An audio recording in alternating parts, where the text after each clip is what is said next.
बीड जिल्ह्याला गेल्या 2 महिन्यांपासून अतिवृष्टीचा तडाखा बसलेला आपल्याला पाहायला मिळतोय। जर आपण पाहिलं तर अजून सुद्धा शेती पिके हे पाण्यामध्ये असलेले सुद्धा पाहायला मिळतात। गेल्या 2 ते 3 दिवसापासून पावसाने उघडीप दिली आहे आणि या उघडीपीनंतर सुद्धा जर पाहिलं तर शेती पिकांमध्ये गुडघाभर पाणी असलेलं पाहायला मिळतंय। शेती पिकांचं मोठ्या प्रमाणामध्ये नुकसान झालेलं आपल्याला पाहायला मिळतंय।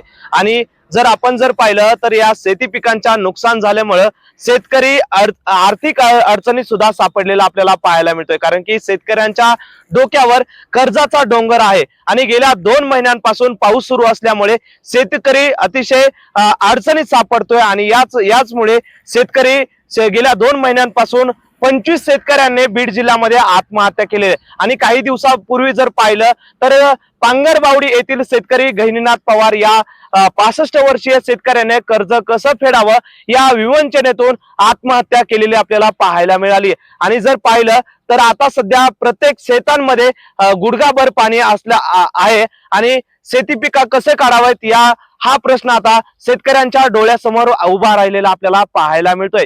माऊली न्यूज मीडियासाठी अभिजित पवार, बीड।